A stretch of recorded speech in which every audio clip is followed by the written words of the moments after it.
গণ অভ্যুত্থানের যে স্বপ্ন ছিল 24-এ, শেষবারের মতো মানুষ তার জীবনও বাজি রেখেছিল।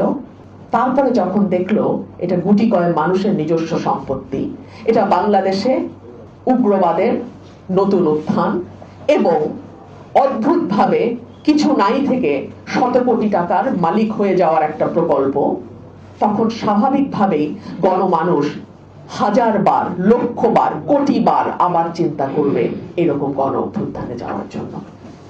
আমার বোন আমাকে একটা ব্যক্তিগত প্রশ্ন করেছেন, কেন আমি সংবিধান সংস্কার পরিষদের স্বাক্ষর করি নাই। আমি কেন স্বাক্ষর করি নাই এই জবাব আমি দিয়েছি, আমি আজকে আবারও দেই। আপনারা কেন এটিকে বিপ্লব বললেন না? বিপ্লব বললেই তো আর এই সংবিধানের কোনো অস্তিত্ব থাকতো না।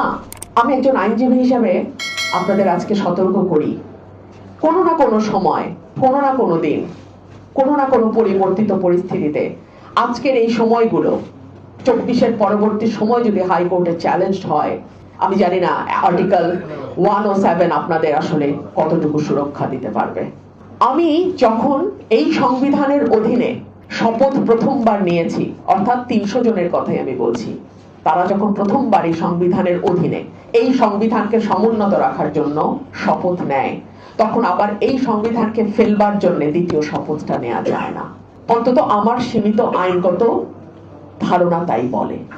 আপনি যদি এটাকে বিপ্লব বলতেন, আপনি যদি সংবিধানকে প্রথম দিনই ছুঁড়ে ফেলে দিয়ে বলতেন আমরা নতুন করে আবার সংবিধান লিখবো, এই সংবিধানের আর কোনো অস্তিত্ব নাই, এটা একটি বিপ্লব তৈরি হয়েছে, তাহলে আমার সংবিধান নতুন করে গণপরিষদের যেটা, সেটা আমরা নিতে পারতাম।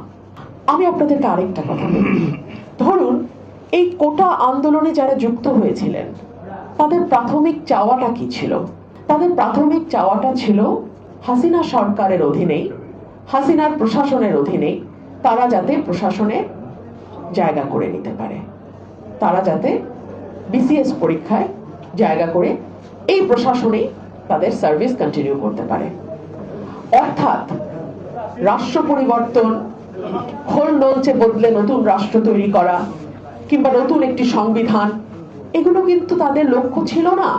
সো আমাদের বিপ্লবের জন্য, যদি আমরা এটাকে বিপ্লবও বলি, বিপ্লবের জন্য যে দীর্ঘ প্রস্তুতি, মানুষকে তৈরি করা, মানুষের কাছে একটা স্বচ্ছ ধারণা দেয়া যে কি ধরনের রাষ্ট্র এবং সমাজ আমরা চাই, তার কোনোটাই কিন্তু দেয়া হয় নাই। সো আমি এটুকুই শুধু আজকে বলবো যে আমরা যারা রাস্তায় নেমেছিলাম, আমরা যারা স্বপ্ন দেখেছিলাম, আমি একেবারে সাধারণ মানুষের কথা বলছি, যারা বিসিএস পরীক্ষায় একটা জায়গা করার জন্য আন্দোলনে নামে নাই, যারা সত্যিকার অর্থেই দেশটাকে একটা পরিবর্তনের সূচনা দেখতে চেয়েছিল, তারা কিন্তু ভরসা রেখেছিল এই তৃতীয় ধারার যারা রাজনীতির কথা বলছে তাদের উপর। আমি আজকে আপনাদের মাধ্যমে সকলের কাছে প্রশ্ন রাখি, সেই মানুষগুলো যেই প্রত্যাশা নিয়ে রাস্তায় নেমেছিল সেটা কতটুকু সফল হয়েছে এটা আপনারাই বিবেচনা করবেন। ধন্যবাদ। এবং আমি আশা করি, আমি আবারও আশা করি যারা সরকারে আছে এবং বিরোধী দলে আছে তাদের কিছুটা